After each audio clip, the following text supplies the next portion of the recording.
bonsoir à tous. Merci pour votre présence et merci donc au Cercle Rébellion Toulouse pour son invitation.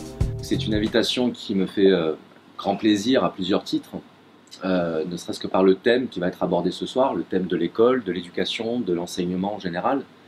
Déjà parce que je suis moi-même enseignant, donc c'est une problématique que je connais, avec laquelle je suis assez familier. Donc ça va me permettre également de m'appuyer sur cette expérience pour essayer de donner un petit peu un caractère assez concret à la problématique que je vais aborder ce soir. Et également parce que, pour ceux qui le savent ici ce soir, l'un de mes engagements principaux, c'est de réhabiliter ce que Paul Valéry appelait la valeur esprit. Dans un monde qui accorde de plus en plus de place à la dimension pulsionnelle, à la dimension physique et corporelle liée au système de consommation et au consumérisme libéral, je pense que c'est une bonne question à se poser, la question de l'enseignement aujourd'hui.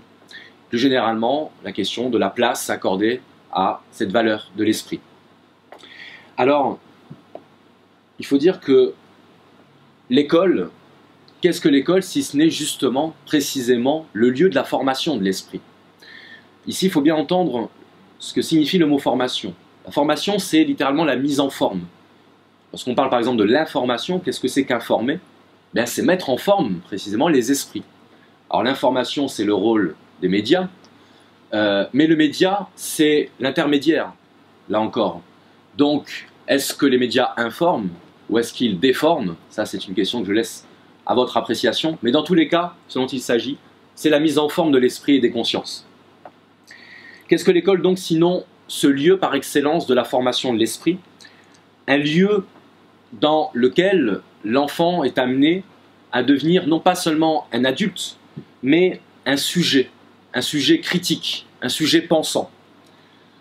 L'école, c'est l'espace de transmission des savoirs qui fondent notre humanité et qui permettent aux enfants de s'élever à la condition de sujet critique. L'élève, c'est précisément celui qui s'élève. Alors, qui s'élève à quoi? Lorsque l'on parle d'élévation, nécessairement, on présuppose un haut et un bas, c'est-à-dire une hiérarchie.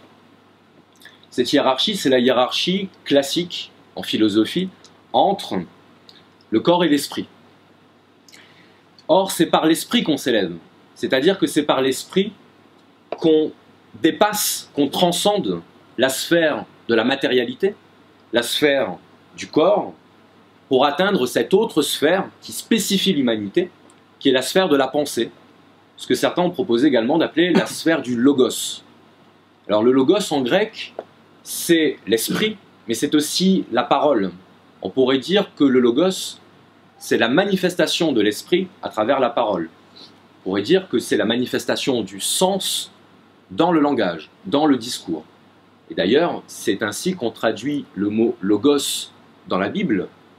On le traduit par le verbe. On aura l'occasion d'y revenir tout à l'heure pour dire que précisément le verbe, c'est à la fois le lieu, le véhicule de l'esprit et du sens. Donc, c'est l'essence même de l'école de hisser l'élève à cette condition de sujet pensant. Le mot même d'instituteur contient cette idée, à savoir que l'instituteur, c'est celui qui institue l'élève, c'est-à-dire qui l'aide à devenir un être symbolique et spirituel, et non pas seulement un être sensible et corporel. En ce sens, le rôle de l'école, ce n'est pas simplement de former des adultes ou des élèves à une profession, à un métier. Ça, c'est plutôt le lieu des études. C'est le rôle dévolu aux études, qu'elles soient théoriques ou pratiques, c'est-à-dire de former à un métier, de former à une profession. C'est le lieu de la spécialisation. Mais l'école en tant que telle n'a pas ce rôle. Elle n'a pas ce rôle de préparation à la vie professionnelle. Elle n'a pas ce rôle d'adaptation des individus au monde moderne. Mais bien au contraire, elle a pour rôle de former ce qu'on pourrait appeler des enfants du logos. Et qu'est-ce que le logos? Eh bien, on va essayer de le voir à travers cette conférence, c'est la condition même de la liberté. c'est tout le sens de ce que les Grecs appelaient la scolée. L'école, chez les Grecs, c'était la scolée, qui a donné school en anglais, qui a donné scolaire en français. Et la scolée, c'était l'espace séparé du monde extérieur, du monde matériel, le monde extérieur étant le monde des préoccupations quotidiennes, le monde des préoccupations matérielles, c'est-à-dire le monde de la survie matérielle. Et en ce sens, l'école, comme lieu séparé des préoccupations externes, était considérée comme sacrée. Elle est toujours considérée théoriquement, du moins comme sacrée. Sacrée signifiant précisément séparé. Ce qui est sacré, c'est ce qui est séparé du profane, c'est-à-dire du monde ordinaire. L'école, c'est donc le lieu de l'élévation par l'esprit, un lieu détaché du monde extérieur, détaché de ce que Heidegger appelait le souci. Le souci, c'était la préoccupation issue du fait que l'on s'insère dans un réseau interrelationnel, où l'on se définit d'abord par notre rapport à une activité ou à une correspondance avec les éléments qui nous entourent. Au contraire, dans l'école, l'élève ne doit pas avoir à se soucier des préoccupations extérieures. Il doit pouvoir être entièrement libéré, entièrement dégagé de ces problématiques, les problématiques extérieures qui sont les contraintes matérielles liées à la survie. Alors, je fais un petit rappel, ça risque de faire doublon avec ce que j'ai pu dire dans d'autres conférences, mais peu importe. Cette idée, cette dichotomie entre les préoccupations matérielles et les aspirations spirituelles, on la retrouve dans la définition que donnait Platon de l'âme humaine. Pour Platon, l'âme humaine pouvait être divisée en trois parties, plus exactement en trois fonctions ou trois facultés. La première fonction, c'est la fonction, pour ainsi dire, animale. C'est la fonction biologique, matérielle, qui est liée à la survie du corps. La deuxième dimension, l'étage supérieur, c'était la dimension sensible, c'est-à-dire ce qui est de l'ordre du cœur. D'ailleurs, dans la répartition des fonctions dans la cité de Platon, eh bien, chaque fonction de l'âme correspondait à une fonction sociale. Donc je parlais de la fonction matérielle, ce qu'il appelait l'épitoumia.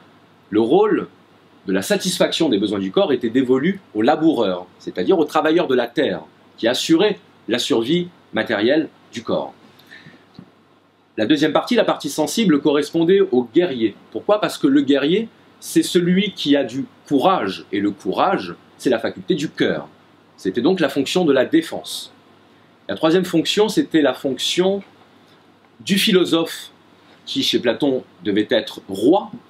Il disait que le philosophe devait devenir roi ou que les rois devaient devenir philosophes, ce qui revenait au même.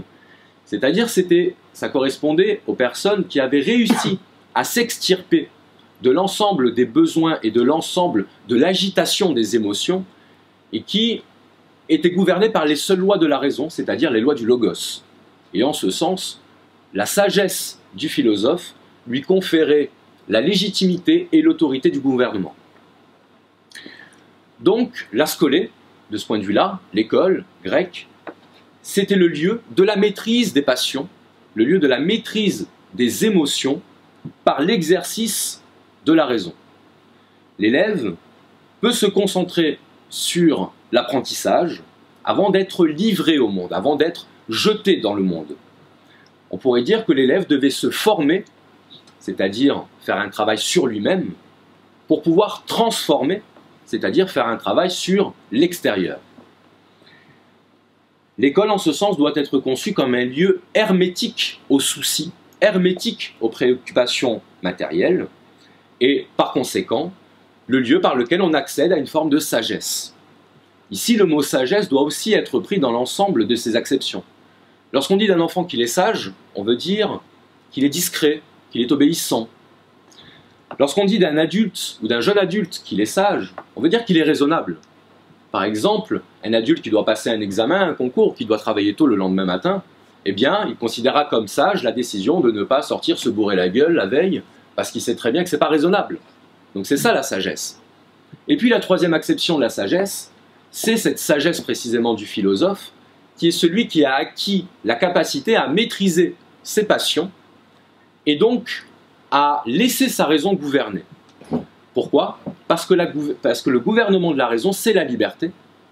C'est le contraire de la tyrannie des passions qui sont le lieu de la servitude. On pourrait dire dans ce cas-là que le philosophe, c'est celui qui est obéissant à l'égard de la raison. C'est le serviteur du logos.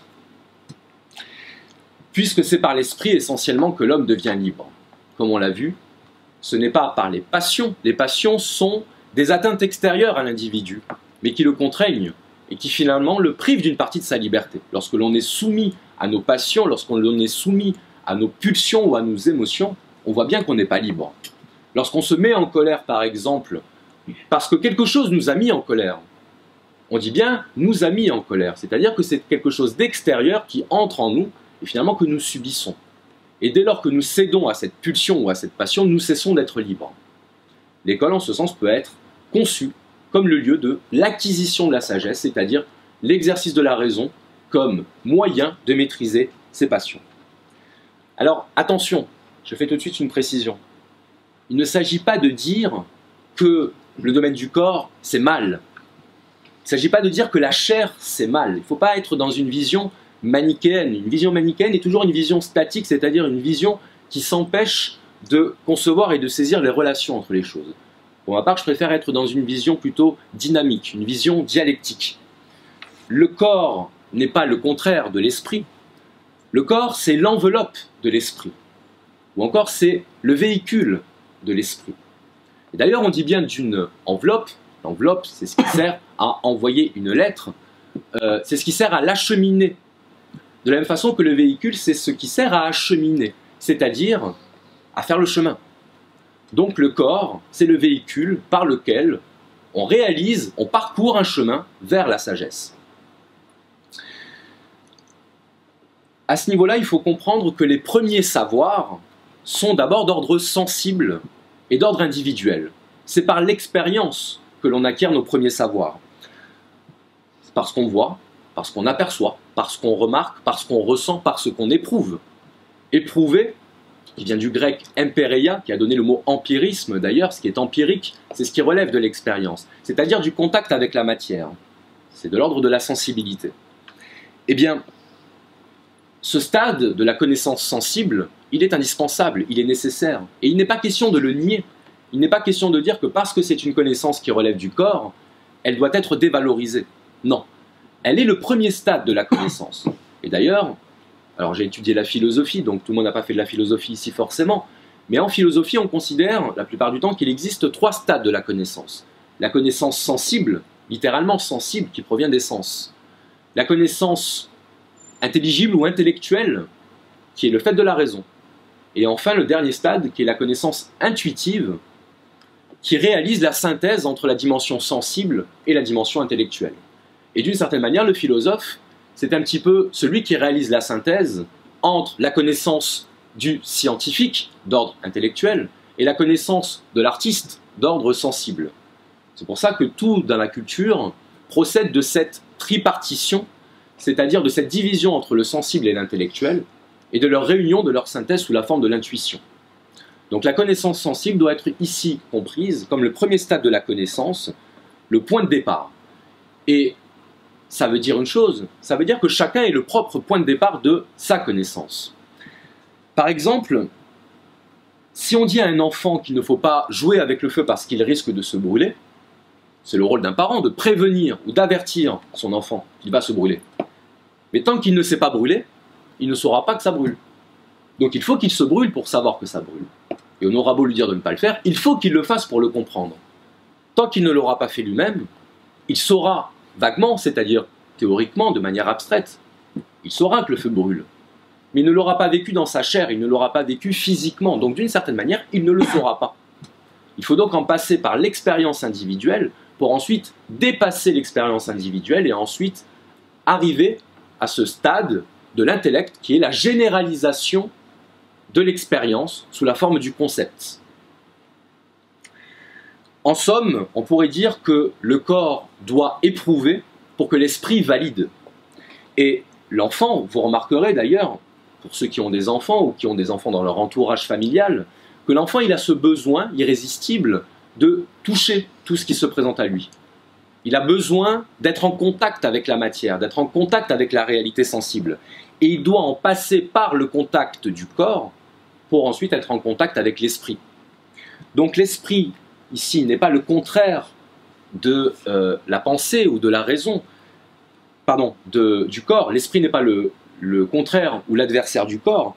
L'esprit, c'est le dépassement du corps. On pourrait dire son dépassement dialectique. Et cette dialectique entre le corps et l'esprit peut nous fournir des clés, aujourd'hui, de réflexion sur ce que pourrait être une pédagogie réellement efficiente. Pourquoi?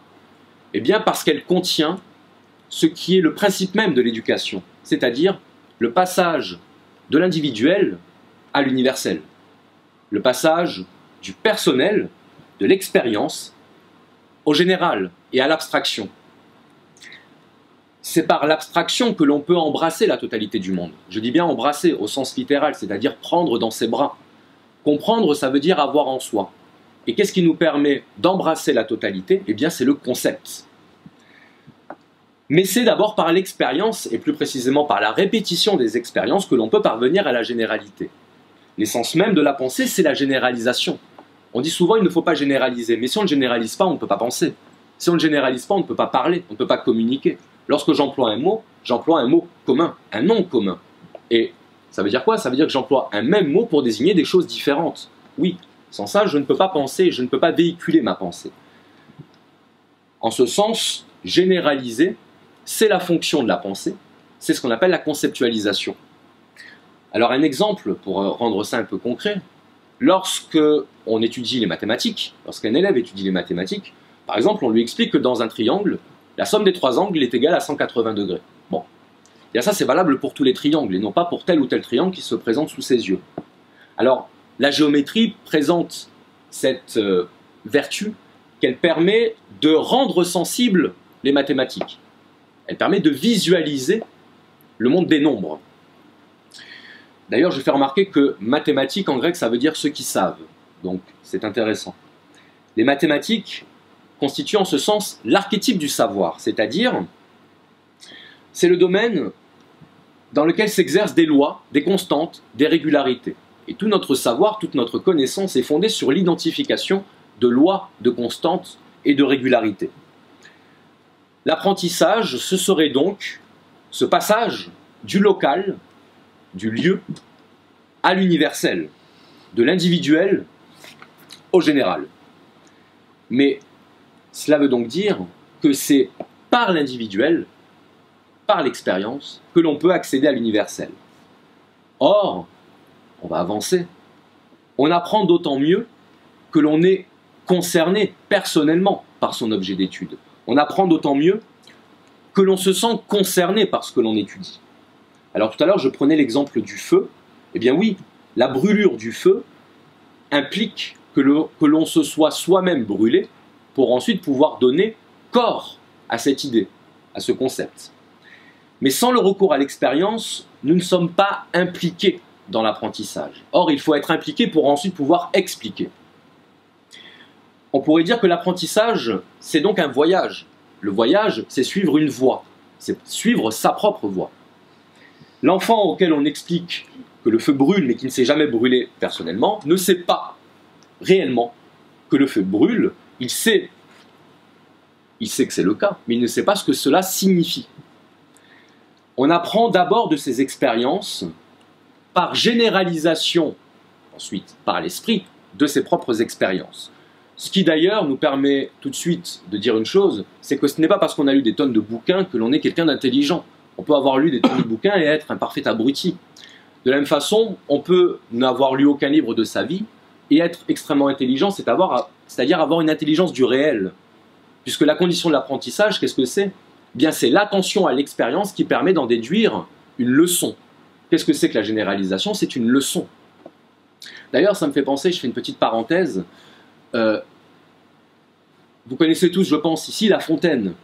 Et vous savez que les fables de La Fontaine sont transmises à nos enfants, à nos élèves, par le biais de la récitation. Et souvent, les enfants ne comprennent pas pourquoi on leur demande d'apprendre ces fables, puisqu'ils se disent, mais finalement, j'apprends par cœur des choses qui ne me serviront à rien. Évidemment, c'est un mauvais raisonnement. puisque dans la fable, ce qui est contenu, c'est une leçon universelle. Et on remarque que la leçon universelle, quelle est sa condition? Ben, sa condition, c'est d'être exprimée sous la forme d'une allégorie. Parce que l'allégorie, c'est précisément ce qui permet d'embrasser la totalité. C'est ce qui permet de donner une leçon qui ne soit pas simplement valable dans un contexte ou dans une situation ou pour une seule personne. Donc le recours à l'allégorie est aussi lui-même un outil didactique, un moyen d'apprentissage. Alors je vais prendre un petit exemple, là encore concret. Donc moi je suis prof de philo, donc par mon métier j'ai l'occasion très souvent de devoir expliquer des concepts de la philosophie. Tout à l'heure j'en ai employé un, j'ai employé le concept de dialectique.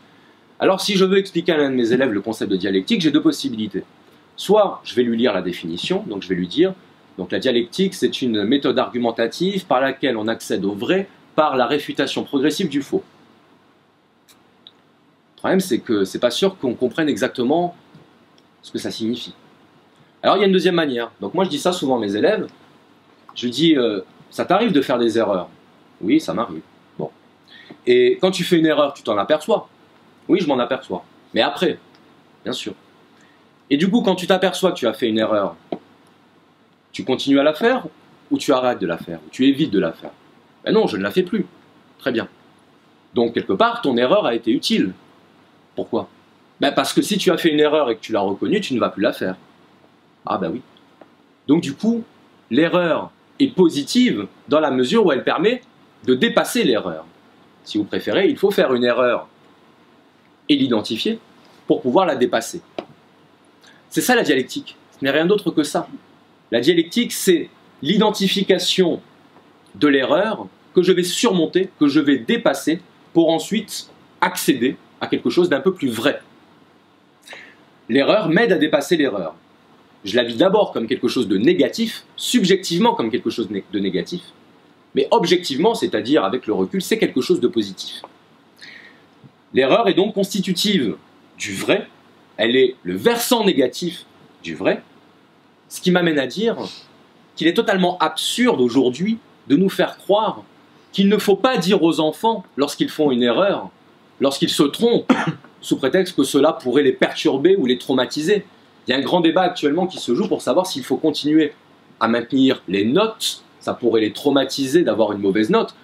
On ne pense pas au fait qu'un élève qui aurait des mauvaises notes et qui tout à coup se mettrait à avoir une bonne note, ce serait un excellent stimulant et un facteur de motivation extrêmement puissant.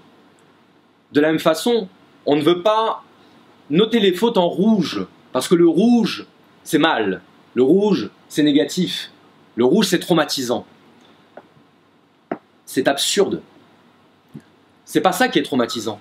Ce qui est traumatisant, c'est pas de dire à un élève qui s'est trompé qu'il s'est trompé, puisque fatalement, il va rencontrer des gens qui lui feront remarquer qu'il s'est trompé.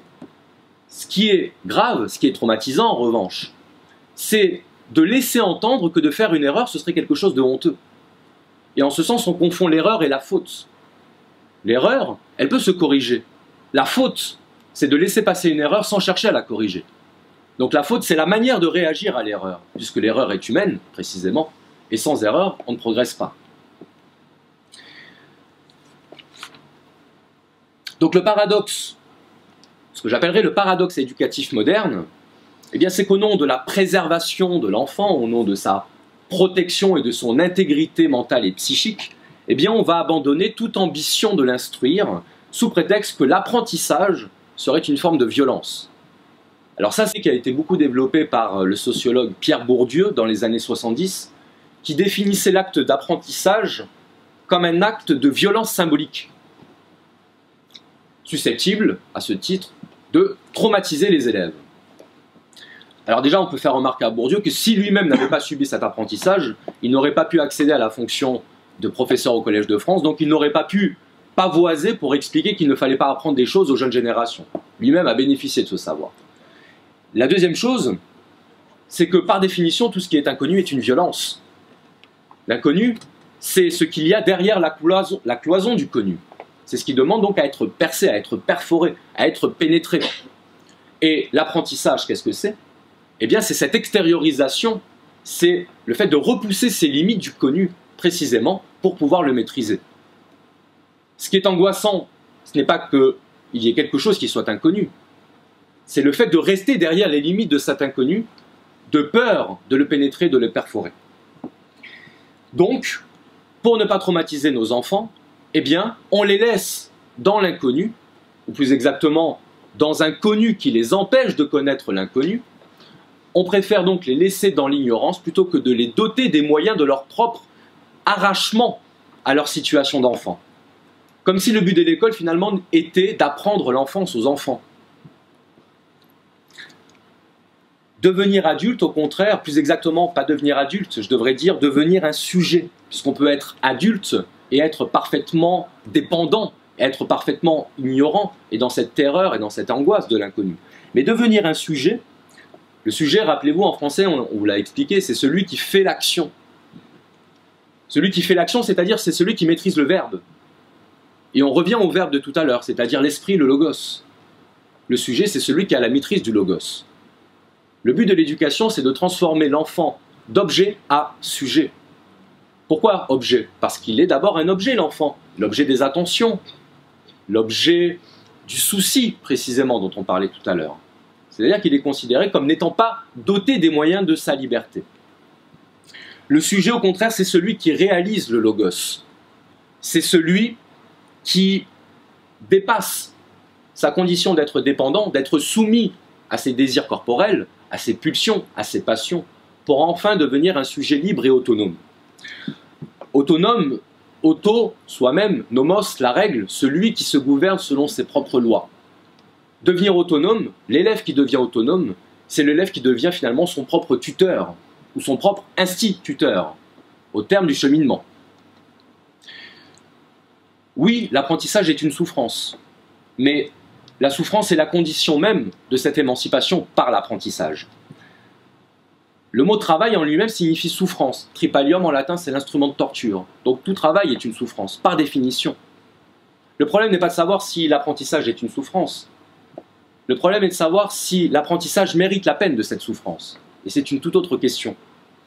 Faciliter l'apprentissage, ce n'est pas supprimer l'effort.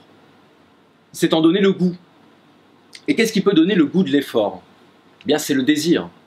Le désir, Eros, c'est une force, le désir. Quand vous désirez quelque chose, qu'est-ce qui se passe en vous? Il y a une force qui se manifeste, qui vous pousse vers quelque chose. C'est ça la définition du désir. C'est une force intérieure qui vous pousse vers un objet extérieur. Et dès lors, ce n'est plus un travail d'acquérir ou de s'approprier l'objet du désir. Ou plutôt, c'est un travail, c'est une souffrance consentie, puisque vous en connaissez la motivation et vous savez qu'elle est une source de satisfaction. C'est par exemple le désir tel qu'il se manifeste dans la curiosité.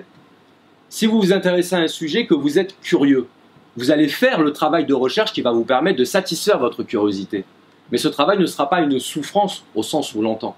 Il ne deviendra une souffrance qu'à partir du moment où l'on vous aura privé de ce désir, de cette curiosité qui vous pousse vers cet objet. Et c'est exactement ce qui se passe à l'école de nos jours. Qu'est-ce qui fait naître la curiosité? C'est l'énigme. L'énigme, c'est l'obstacle. Et l'obstacle, c'est ce qui doit être percé. Connaître, c'est découvrir. Découvrir. Ôter ce qui couvre, ôter ce qui cache, ôter ce qui voile. Ce qui correspond d'ailleurs à la définition de la vérité chez les Grecs. La vérité, c'est aletheia, le retrait du voile. Et c'est exactement le tempérament naturel de l'enfant. Cherchez à ôter ce qui couvre. Faites l'expérience. Vous recouvrez un objet dans une pièce d'un voile et vous faites entrer un enfant qui a l'habitude des lieux. Il va voir le voile. Il va demander « mais qu'est-ce qu'il y a dessous ?» Si vous ne lui répondez pas, il va enlever le voile.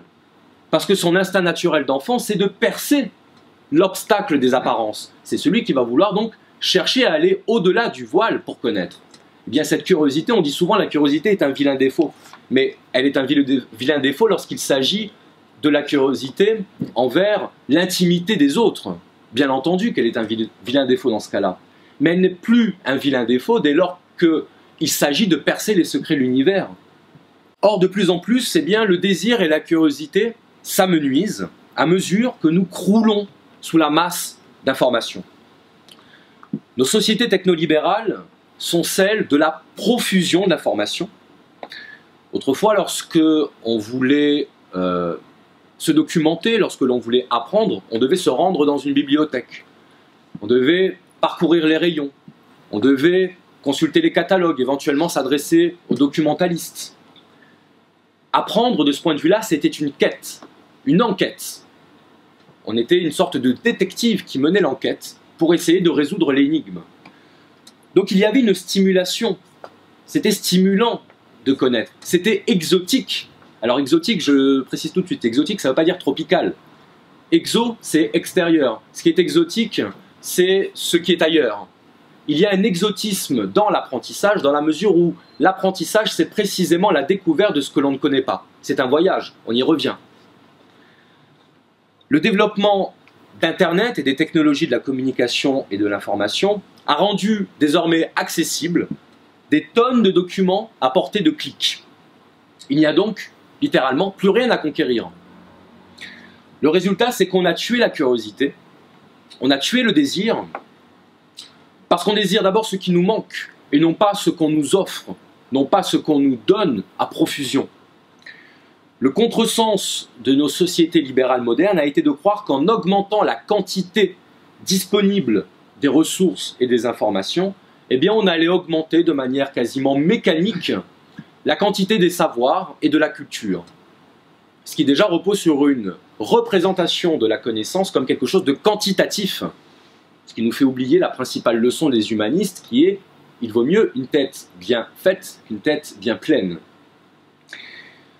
Non seulement nous n'avons pas augmenté le savoir et la culture, mais on a même créé les conditions de l'inverse. Et c'était fatal. La profusion des informations a tué le désir d'apprendre, de la même façon que la profusion des marchandises a tué le désir de consommer. Pourquoi? Parce que dans l'acte de consommation, il y avait encore l'idée que le consommateur était un sujet de son acte. C'est lui qui réalisait l'acte d'achat. Et il s'appropriait un objet de consommation. Aujourd'hui, c'est l'individu lui-même qui se consomme dans la consommation. Il s'oublie dans l'objet. Il se perd dans l'objet. Il devient l'objet de la marchandise. Et c'est le sens même de la notion d'aliénation. Ce n'est plus l'individu qui possède la marchandise, c'est la marchandise qui possède l'individu. Faites l'expérience aujourd'hui, vous avez quantité invraisemblable d'adolescents, si vous leur confisquez leur téléphone portable, je vous assure qu'ils vous font des trous dans les murs. Et vous aurez beau leur expliquer, ça dépasse la raison. Et aujourd'hui, la technique, c'est précisément ce qui nous dépasse, à tous les niveaux, à tous les sens du terme. Dès lors que tout est offert, dès lors que tout est disponible, eh bien pourquoi s'emmerder à aller chercher? Pourquoi est-ce que j'irais m'emmerder dans une bibliothèque ou à consulter des ouvrages si je n'ai qu'à taper quelques lettres sur ma barre de recherche depuis mon salon ou depuis mon canapé? Ça n'a pas de sens. Ce qui fait qu'aujourd'hui, même certains parents estiment que le fait que leurs enfants fassent des fautes d'orthographe, attention, quand je vous dis fassent des fautes d'orthographe, c'est vraiment 3 fautes à chaque mot, ou qu'ils ne sachent pas leur table de multiplication, ben c'est pas grave, parce que maintenant il y a des correcteurs orthographiques. C'est pas grave, parce que maintenant il y a des calculatrices. Alors, je pense que si Pascal, on lui avait dit qu'aujourd'hui les mathématiques nous permettraient de cesser de penser, puisque c'est ça finalement la finalité, je pense qu'il se retournerait dans sa tombe. C'est-à-dire qu'aujourd'hui la technique, qu'est-ce que c'est? C'est un acte d'extériorisation du savoir de l'homme dans un objet. C'est-à-dire que lorsque je fabrique quelque chose, je dépose mon savoir dans cet objet. Mais dès lors que je dépose mon savoir dans cet objet, je ne le possède plus. Et je m'appuie sur lui. L'outil, c'est la béquille sur laquelle je m'appuie pour marcher alors que je ne boite pas. Eh bien, si je continue à marcher avec cette béquille, je ne pourrai plus marcher sans. Donc je me rends dépendant de l'objet technique dont je n'avais pas besoin au départ. Aujourd'hui, tout le monde utilise un téléphone portable, tout le monde utilise un ordinateur, une tablette, tout ce que vous voulez, mais personne n'a la moindre idée de ce que ça représente de créer cet objet. C'est-à-dire qu'on utilise des objets qui contiennent un savoir, mais on est totalement ignorant du savoir qui a permis de concevoir l'objet. Et donc par l'extériorisation de la connaissance dans l'objet technique, dans l'outil, on est parvenu exactement au résultat inverse de ce qu'il était censé apporter. C'est-à-dire non plus un objet de libération, non plus un objet d'augmentation de sa puissance, mais au contraire, un objet d'aliénation, un objet de soumission et de dépendance. L'erreur de notre civilisation a été de croire que parce que nous étions modernes, nous étions supérieurs à ceux qui nous précèdent. Or, c'est celui qui se croit supérieur qui est dans la position la plus fragile, car c'est celui qui se dispense d'avoir à maintenir son effort. Notre foi dans la technologie, alors une technologie que nous vénérons et que nous fétichisons comme on vénère tout ce qui nous dépasse finalement, pourrait bien s'avérer fatale. C'est cette foi aveugle, religieuse, dogmatique.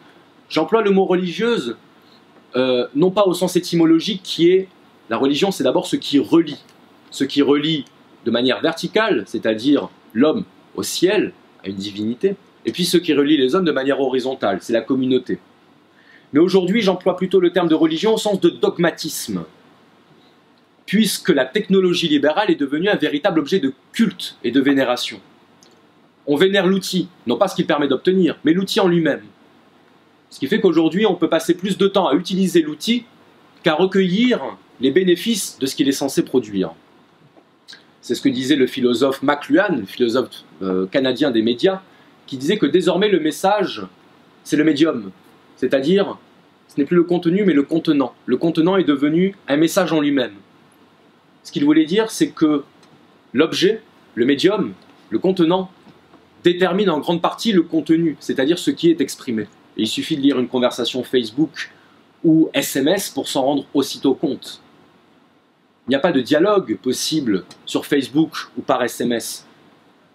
Ne serait-ce que par le fait que dès lors que l'on est isolé physiquement de son interlocuteur, on n'est plus dans une relation d'échange et de dialogue.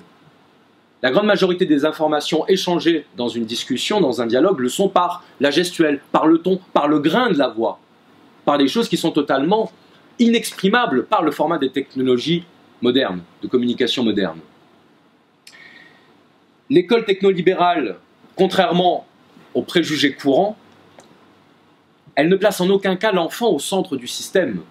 Elle place l'outil au centre du système, au détriment de l'enfant, au détriment de son accès à la condition de sujet libre et critique, de sujet libre parce que critique.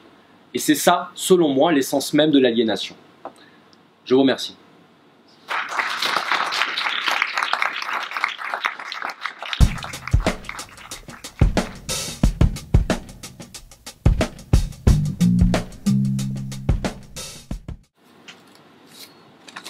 Moi, je me disais par rapport à ce que tu as développé sur la fin, par rapport à l'objet qui contient le savoir, et du coup, ça m'a fait rappeler un petit peu ce qui s'est passé en Languedoc-Roussillon, qui était une des régions les plus pauvres de France au niveau de l'éducation, et la région qui a foutu des ordinateurs dans toutes les classes jusqu'aux universités. Maintenant, les gens prennent des cours sur leur ordinateur. Et du coup, ça c'est très récent parce que moi je suis de 86, j'ai jamais eu accès à des ordinateurs en cours, et je me demande qu'est-ce que ça va produire chez les jeunes générations. Et j'en avais débattu avec un ami, je m'étais dit, est-ce que ça va les aider à réfléchir plus vite? Et il m'avait répondu, au moins on pourra se passer les cours, si jamais quelqu'un ne va pas en cours, il aura une prise de notes correcte, il pourra le photocopier, le dupliquer, comme ça on peut se permettre de ne pas aller en cours. Donc en fait, cette décision du gouvernement de la région pour faire accéder aux classes les plus populaires à un outil qui est l'ordinateur, alors c'est devenu finalement contre-productif pour l'éducation, et il s'est avéré qu'au moment où ils devaient rendre à la fin des études l'ordinateur, la majeure partie des gens justement qui n'avaient pas assez d'argent avaient vendu cet ordinateur et du coup n'avaient même plus l'outil. Alors voilà, je voulais savoir ce que tu en pensais. Alors, il y a plusieurs choses. Je pense déjà, alors la première chose intéressante à remarquer, c'est qu'on est les... Je ne vais pas dire on, parce que je pense qu'on ne doit pas être associé et assimilé à ceux qui prennent les décisions, déjà, au niveau gouvernemental. Je pense que le on aujourd'hui n'est plus de mise, c'est plutôt le il, ici. Cette promptitude à déclarer le principe de précaution à tout bout de champ, bizarrement disparaît dès lors qu'il s'agit des nouvelles méthodes pédagogiques et de leurs conséquences sur les prochaines générations. C'est-à-dire qu'on n'a aucune idée de ce que cela va produire sur du long terme, mais pourtant on ne s'empêche pas de le faire, on ne se prive pas de le faire. Alors j'ai eu l'occasion, je l'avais déjà dit je crois dans une précédente intervention, de voir, donc c'est anecdotique, mais parfois l'anecdote contient plus de vérité qu'un discours. Un enfant en très bas âge, peut-être 2 ans, qui avait été nourri au lait du numérique donc il y avait déjà sa propre petite tablette numérique, et lorsque on lui a mis un vrai livre, ça me fait mal à la bouche de devoir dire un vrai livre, comme si un livre n'était plus ce qu'on appelle un livre, qui essayait de tourner les pages en passant son doigt sur la couverture. C'est-à-dire qu'il ne comprenait pas ce qu'on faisait d'un livre. Mais oui, mais nous, ça nous paraît aberrant, mais parce qu'on a déjà eu des livres dans les mains, la question ne se posait pas de savoir ce qu'était un livre. Mais vous croyez peut-être que pour des enfants, un livre, c'est quelque chose de normal ou de courant ou d'ancré en lui? Pas du tout. Pas du tout. C'est-à-dire que la technologie tactile, digitale, elle est vecteur d'un nouveau rapport au monde. Et ça se poursuit également dans les relations de correspondance entre les individus à écran interposé. C'est-à-dire que derrière un écran, on insulte, on dénigre, on méprise, comme aucun d'entre nous ne le ferait, parce que notre éducation et notre rapport au monde a d'abord été un rapport physique aux choses. Et que quand on est face à quelqu'un et qu'on l'insulte, on sait qu'on risque d'en prendre une. Donc on ne s'amuse pas à faire ça. Et on a conscience de ça. Mais lorsque notre rapport au monde est structuré, défini et déterminé par un écran qui fait obstacle au monde, eh bien finalement l'autre n'existe plus. Et il n'existe que soi et son écran. L'écran d'ailleurs qui pourrait presque être la métaphore du miroir, et c'est ce qui expliquerait aussi aujourd'hui l'effondrement total, quasi civilisationnel finalement de notre époque, où on risque d'être aspiré dans le reflet de notre propre ego. C'est-à-dire que l'écran n'est rien d'autre qu'un miroir de nous-mêmes. C'est-à-dire que lorsqu'on se connecte sur Facebook, on met un statut pour parler de soi. On commente ce qui nous intéresse nous. Et si quelqu'un vient nous contredire, c'est la guerre. Mais à aucun moment, on va utiliser cet outil pour faire passer l'autre avant soi. On est soi-même, donc notre ego, le fondement de notre rapport aux choses. Et donc je m'éloigne de ta question, mais pour revenir sur ce développement de l'objet technique et des technologies digitales, je pense que ça crée quelque chose dont on ne se rend pas compte. Alors déjà, apprendre à écrire sur un clavier, ça veut dire que l'on ne saura plus à terme se servir de sa main, puisque la main, normalement, c'est notre premier outil. La main, c'est une extension du corps qui permet la réalisation de l'esprit. C'est-à-dire que l'artisan, qu'est-ce qu'il fait? Il fabrique quelque chose de ses mains. Mais dans artisan, il y a art. L'artiste, l'artisan, ce sont ceux qui façonnent le monde, la réalité, à partir de leur esprit par l'intermédiaire de la main. Et la main, c'est la partie la plus mobile et la plus libre. C'est celle qui nous rend libres. C'est pour ça qu'il y a toute cette symbolique autour de la main. Mais écrire sur un ordinateur, c'est-à-dire en appuyant sur des touches, non seulement ça nous rend totalement dépendants de l'outil qui nous permet d'écrire, c'est-à-dire que coupure d'électricité, c'est fini, par exemple. Et là, on va rigoler. Et là, on va bien rigoler. Mais en plus de ça, ça crée un rapport complètement vicié au monde extérieur, puisque c'est toujours cette idée d'un écran qui s'intercale entre nous et le monde, et qui nous empêche finalement la vraie connaissance du monde. Tout à l'heure, j'ironisais sur les médias comme organe de déformation des consciences, mais en réalité, je le pense. C'est-à-dire que l'écran fait obstacle à la connaissance des choses. C'est d'ailleurs pour ça que tous les artistes comme Magritte, par exemple, ont beaucoup travaillé sur cette question de la représentation et le rapport entre la réalité et la représentation. Ceci n'est pas une pipe, mais c'est sa représentation. Mais la représentation n'est pas la chose. Ou alors on devient soi-même un objet de représentation. Et il se trouve qu'on l'en est soi-même tout le temps en représentation. C'est-à-dire que lorsqu'on s'exprime sur Internet ou lorsqu'on essaye d'apparaître, c'est véritablement ça. Apparaître, c'est se mettre en scène, c'est être en représentation. Et c'est ce rapport au monde qui est induit par l'utilisation des nouvelles technologies. Attention, là encore, je ne fais pas une diabolisation de la technologie, je dis simplement que dès lors que l'utilisateur n'a pas la capacité de maîtriser son outil, c'est l'outil qui va le maîtriser. Point. Après, c'est un outil absolument fabuleux et merveilleux. Un téléphone portable, c'est magique. Mais la magie, ça peut être aussi dangereux. Je ne sais pas si j'ai répondu. J'apprécie particulièrement votre intervention parce que je pense que l'état des lieux est tout à fait lucide. Je suis institutrice depuis 36 ans et je pense que non seulement on ne forme plus la pensée de l'enfant, mais on ne fait plus rien du tout, et on le détruit. Voilà. Donc moi, mon état des lieux, c'est que notre système éducatif, c'est-à-dire l'éducation nationale, que ça aille de la crèche jusqu'à la faculté, est en phase terminale de cancer. Voilà. Et je suis enfant de parents enseignants et de grands-parents enseignants. Donc j'ai vu sur 3 générations comment ça a évolué. Et effectivement, il y avait eu pendant un certain nombre d'années, il y a très longtemps, le but de rendre l'enfant encore libre dans son esprit, qu'il accède à la liberté. Et je pense qu'il y a bien longtemps qu'on n'éduque plus l'esprit. Excusez-moi, est-ce que vous pourriez préciser au niveau du contenu des disciplines, est-ce qu'il y a eu des modifications ou comment vous expliquez en fait c'est parce que les ordinateurs, si on est dans le prolongement de ce qu'on disait tout à l'heure, c'est très récent. Donc qu'est-ce qui, je ne sais pas, sur les 20-30 dernières années a changé?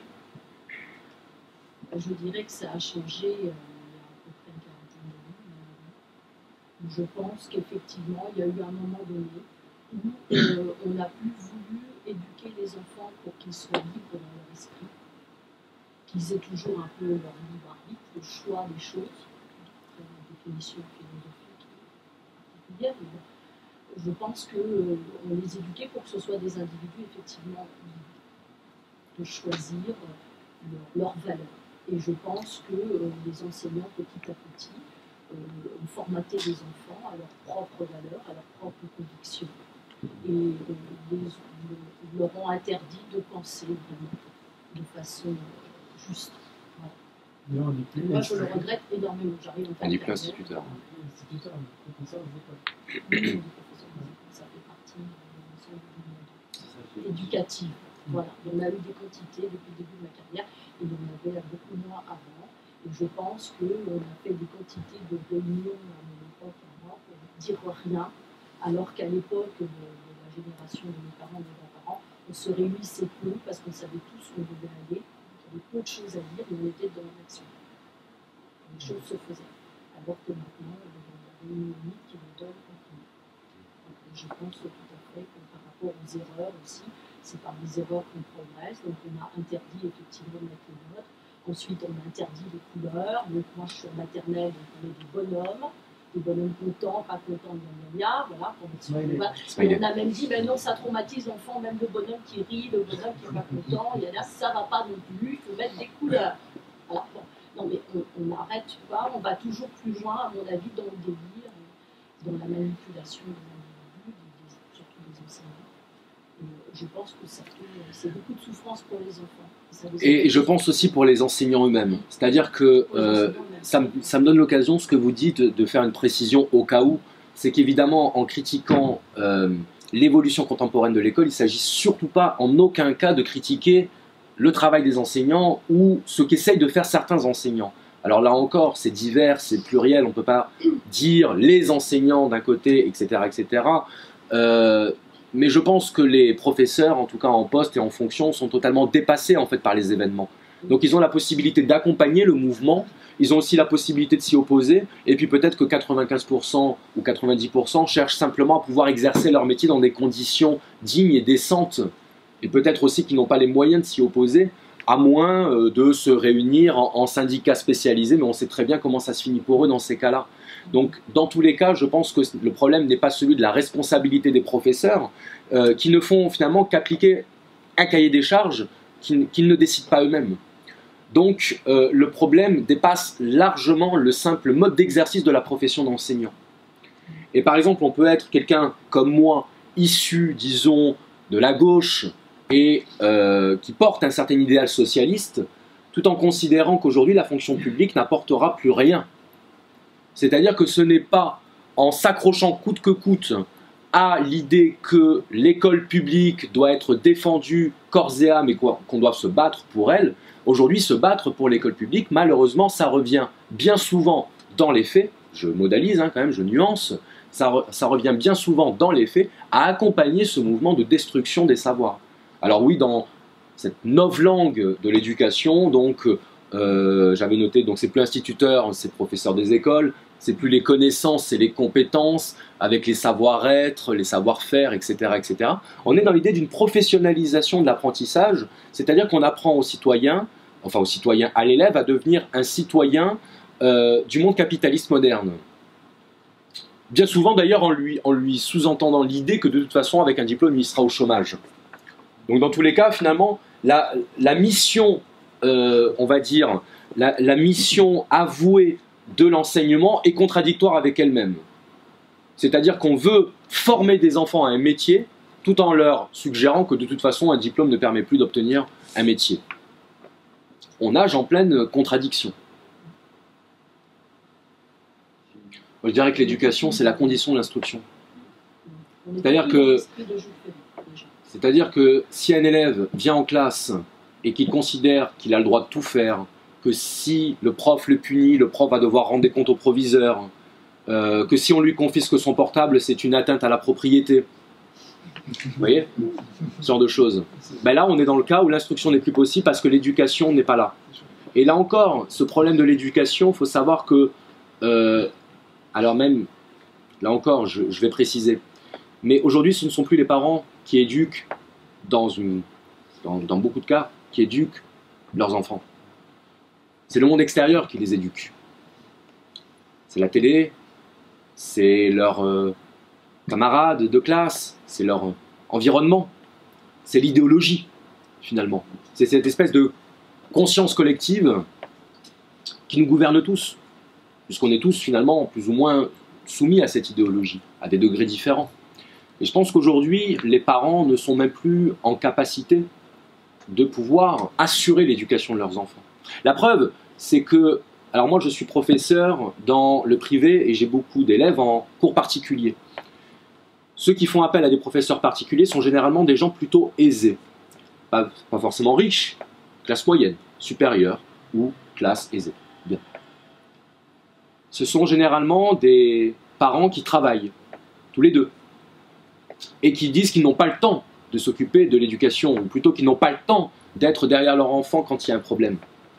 Mais je comprends et je conçois parfaitement cela, mais ça m'inspire quand même une idée, c'est que dire qu'on n'a pas le temps d'éduquer son enfant, c'est un symptôme grave. Cela signifie qu'il y a donc des choses aujourd'hui qui passent avant l'éducation de nos enfants, c'est-à-dire avant la chose pour laquelle on est prêt à mourir. Donc c'est symptomatique. Et là encore, il ne s'agit pas de juger, de blâmer, de condamner, il s'agit de relever, d'observer, de constater. Et à partir de là, d'enclencher une réflexion. Mais c'est quand même déplorable de se dire que l'accès des femmes au travail, qui était censé être un levier d'émancipation, a mené dans les faits à la soumission des deux parents au monde du travail, travail souffrance, travail impératif, d'accord? Pas travail liberté ici. Travail impératif matériel, vital. On travaille pour remplir le frigo. On ne travaille pas pour passer le temps. On travaille aussi souvent, pourquoi? Pour pouvoir payer la crèche ou pour pouvoir payer la nourrice. C'est-à-dire que l'argent qu'on gagne en allant au travail, on le dépense dans ceux qui vont éduquer nos enfants. Et ensuite, on fait appel à des personnes extérieures pour pouvoir combler les déficits. Très souvent d'ailleurs avec l'arrière-pensée que parce qu'on fait appel à quelqu'un d'extérieur, on a fait son boulot. Et je connais des élèves qui refusent de travailler, non pas parce qu'ils sont bêtes ou parce qu'ils ne comprennent pas ou parce qu'ils pensent qu'ils n'y arriveront pas, mais parce que ce qu'ils veulent, eux, dans leur situation d'échec scolaire, c'est signaler à leurs parents qu'ils ont besoin de leur aide. Et là, quand vous êtes un enseignant extérieur et que votre rôle c'est de donner des cours de français, de physique, de philo ou de maths, ben vous n'êtes pas préparé à ça, vous n'êtes pas là pour ça, vous ne pouvez pas faire grand-chose. Donc finalement, on se retrouve dans la situation où des parents travaillent pour, a priori, faciliter leurs conditions de vie. Ça crée l'inverse. Du coup, ils appellent des personnes pour essayer de gérer la situation, et la personne qui intervient n'est pas apte à faire face à la situation. Tout ça pourquoi? Parce que, effectivement, dans ce cycle totalement vicieux, eh bien, nous sommes tous soumis aux mêmes lois et aux mêmes règles, c'est-à-dire la loi du travail, de l'exploitation, de l'aliénation, au profit du superflu et contre l'essentiel. Tout se résume à ça. on peut retourner le problème dans tous les sens, tout se résume à ça. Donc le problème de l'école est peut-être aussi le problème de notre passivité. Peut-être. Il y a aussi le cas de figure des parents qui ne travaillent pas du tout et qui n'ont pas envie de s'en occuper. Oui, bien sûr. On peut décliner la situation dans tous les cas. On paye les enseignants pour ça, donc c'est leur boulot. Voilà, ils veulent faire le travail à notre place. Bien sûr. Donc ils y sont depuis 7h du matin jusqu'à 6h30 du soir, parce qu'après c'est fermé. On met l'enfant on le dépose, quoi. Oui, on le dépose. On le dépose pour toute la journée, et puis voilà, le système s'occupera de les éduquer. On ne l'emmène plus, on le dépose. Oui, c'est ça. D'ailleurs, à propos de tout ça, il y a une ministre qui l'a avoué à demi-mot il y a pas très longtemps. Les enfants n'appartiennent plus à leurs parents. C'est ça. En sous-entendant que les enfants appartiennent absolument à l'État. À l'État, oui. Je sais plus. Non, c'est pas. Non, c'est quelque part une dérive sociale. Alors attendez, peut-être. Allez-y, allez-y. Non, C'est un concept de non-appartenance à la cellule familiale. C'est un concept que je qualifierais, sans faire de polémique, finalement de très socialiste. Non, de gauche. Et très totalitaire. C'est pas pareil. Parce que c'est en fait toute l'intérêt de toute cette sémantique nous conduit en fait, in fine, à un retrait total de l'individu de la cellule familiale, qui elle-même est attaquée par différentes lois parce que tout se tient. Oui. Donc maintenant, on a complètement des êtres totalement asexués, complètement acculturés, sans identité aucune, qu'elle soit ou locale ou même on peut décliner à l'infini. Et donc partant de là, l'objectif, je ne veux pas tomber dans le conspirationnisme du tout. Mais c'est donc un plan qui emmène en fait un individu complètement individualisé, indifférencié, de ses racines, indifférencié, homogénéisé, atomisé, déraciné. Donc, en fait, c'est pas une éducation nationale, c'est en fait un système que je qualifierais qui va être de plus en plus oppressif, même pour les profs, pour justement créer une structure en fait d'aliénation de la pensée, pour avoir des êtres de consommation, ni plus ni moins. C'est ça en fait, une finalité du système éducatif, qui n'en est plus une. Ah ben là-dessus, s'il s'agit de reconnaître que cette entreprise, alors je vais vous donner une astuce pour pas parler de conspiration. C'est pour ça que j'ai pris des précautions. Non, mais vous savez, moi ça me fait toujours rire lorsqu'on lance l'accusation de conspirationnisme.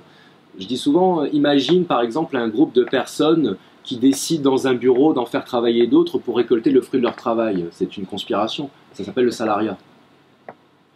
D'accord ? Donc à partir du moment où il y a des patrons qui font travailler d'autres personnes, on pourrait dire que dire ça, ce serait du conspirationnisme. Donc tous les syndicats sont conspirationnistes. Non, ça s'appelle une logique d'intérêt. Et dans une logique d'intérêt, on défend des intérêts et on met en place des stratégies d'intérêt. C'est-à-dire des programmes, des projets qui vont initier, enclencher des mouvements qui vont permettre de récolter des bénéfices. Bon, ben, c'est un petit peu sur ce principe-là que fonctionne l'histoire des luttes d'intérêt. Donc à partir de là, on peut parler tout simplement d'un mouvement général et d'une logique à l'œuvre, sans forcément désigner des agents, on va dire, qui réalisent. Mais dans tous les cas, là-dessus, je rejoins vraiment l'idée que défend Francis Cousin de dire que finalement, ceux qui sont aux commandes et qui définissent ces programmes et ces logiques sont eux-mêmes traversés par cette logique. Ils s'appliquent. Et ce qui permet de le vérifier, c'est que tout ce que l'on vit actuellement en termes de réformes sociales, économiques et sociétales, culturelles, disons, pouvait largement, et a été d'ailleurs largement anticipé et prévu. À partir du moment où une chose est prévue, c'est qu'elle est prévisible. Et si elle est prévisible, ça veut dire qu'elle relève d'une logique qui se déploie. Donc, parler par exemple, comme des fois je le fais pour m'amuser, parce que bon, faut savoir rire. Il faut vraiment savoir rire, sinon c'est foutu. Mais je pense que par exemple, une entreprise de vente d'organes par correspondance ou ce genre de choses, ouais, ça fait rire. Mais je ne donne pas 15 ans avant que ça arrive. Peut-être même moins. Et ben voilà. Bon, ben merci. Mais pourquoi pas? Parce qu'à partir du moment où cette logique, elle est installée et qu'elle se déploie, rien ne peut l'empêcher. Absolument rien ne peut l'empêcher. C'est-à-dire que Pierre Berger, qui dit louer son ventre ou louer ses bras, c'est pareil, de ce point de vue-là, dans cette logique-là, il a raison. Le problème n'est pas ce qu'il dit, c'est pas que ce qu'il dit est absolument révoltant et c'est scandaleux, on ne peut pas dire ça. Non, c'est la logique qui autorise ça, qui doit être pointée et condamnée. Mais tout ça n'est qu'un symptôme, n'est qu'une résultante, n'est qu'un effet. C'était déjà finalement là, avant d'être là, c'était là. Finalement, sans dériver du sujet, est-ce qu'on pourrait pas dire par rapport à la société, puisque avec la fin du marxisme, c'était donc l'homme avait une définition d'agent de production, est-ce qu'avec finalement le système capitaliste qui est naissant également, est-ce qu'on peut pas dire qu'en fait c'est simplement la création d'un agent de consommation de manière totalement standardisée? Oui, et c'est même plus que ça, parce que d'une certaine manière, la consommation, c'était la continuation, la continuité logique du capitalisme de la production. C'est-à-dire qu'en fait, qu'est-ce qui a produit le passage du capitalisme productif au capitalisme de la consommation? C'est tout simplement la saturation en termes de stock de marchandises. C'est-à-dire que la production déployée à un stade illimité implique la nécessité d'instaurer une société de la consommation pour écouler les stocks. Mais aujourd'hui, on est au-delà de ça. C'est-à-dire qu'on peut parfaitement envisager aujourd'hui une société capitaliste dématérialisée. C'est tout à fait envisageable. Exactement. Puisqu'aujourd'hui, la virtualisation, la dématérialisation des rapports va peut-être finalement rendre la consommation d'objets matériels superflue. Elle ne sera plus nécessaire. Et si la finalité, c'est la domination, c'est l'asservissement généralisé, la marchandise n'est même plus nécessaire à ce stade, puisque la marchandise aura été intégrée par les individus. Les individus devenus marchandises n'ont plus besoin de consommer. Il fallait être encore sujet de la consommation pour pouvoir consommer. Mais dès lors que l'on est devenu soi-même objet de consommation, la consommation finalement devient superflue. Qu'est-ce que vous pensez des pédagogies alternatives comme le Rayonnement Montessori, Steiner? Alors déjà, donc ça dépend lesquels. Ensuite, je pense que c'est comme beaucoup de choses en fait. Je pense que ces méthodes, ces paradigmes, je vais appeler ça des paradigmes éducatifs, c'est-à-dire ces types de rapports à l'éducation, à l'apprentissage, peuvent être parfaitement positifs, mais dès lors qu'ils s'inscrivent dans une logique de libéralisation qui est la nôtre, eh bien, leur conséquence n'est plus du tout la même. C'est-à-dire que, je vais essayer de prendre un exemple. Alors, c'est assez difficile de choisir des exemples sans avoir l'air de faire du hors-sujet. Voilà, je vais prendre un exemple. Je pense par exemple que on admet que le libéralisme, c'est la destitution de toutes les valeurs collectives qui fondent une société, qui sont basées sur l'idée d'un respect d'autrui, une certaine idée de la décence, une certaine idée du partage, une certaine idée de la communauté.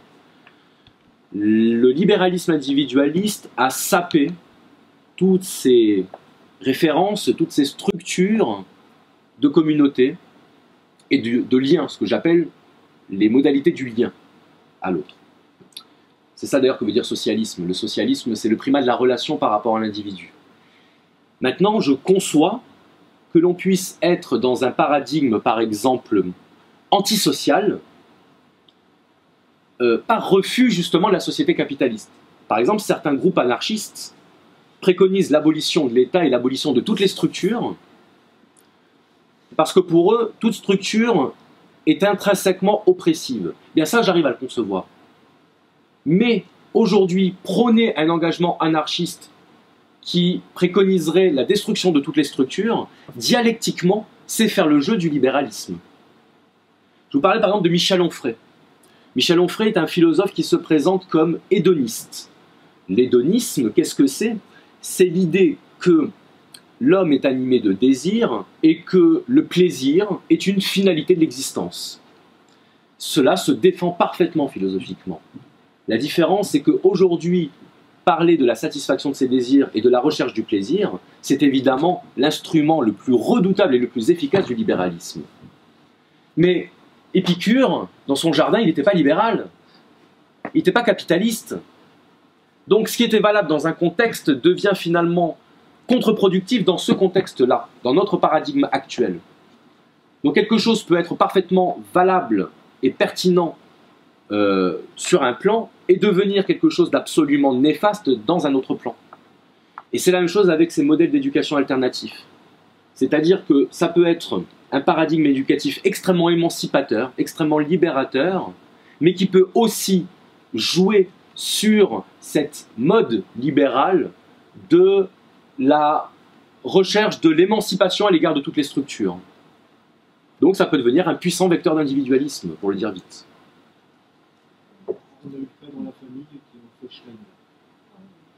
Ça a été une catastrophe. Oui. Une catastrophe. Ça a fait des êtres déstructurés de ce qu'on a pu connaître et dépressifs. Voire qui se sont coupés de la famille. Il y a beaucoup d'idéologie dans Schreiner. Après, je ne connais pas suffisamment le sujet pour... C'est pas libérateur, c'est présenté comme libérateur. C'est présenté comme... Ou alors c'est que les gens n'ont pas compris dans l'application. Voilà. Mais Mariam Montessori, par exemple, ça veut dire que les dirigeants sont passés beaucoup par ces écoles-là. En fait. Oui. Non, mais vous pouvez être sûr qu'à partir du moment où un mouvement va être mis en avant, valorisé et subventionné, bon, ben, vous savez exactement quelle est la finalité, bien entendu. Non, non, mais quand je dis subventionné, je veux dire symboliquement. C'est comme tout. Par exemple, je vois dans le cas d'une fille, on était pendant un moment en école hors contrat. Oui. C'était une hors contrat catholique, c'était chez les dominicains.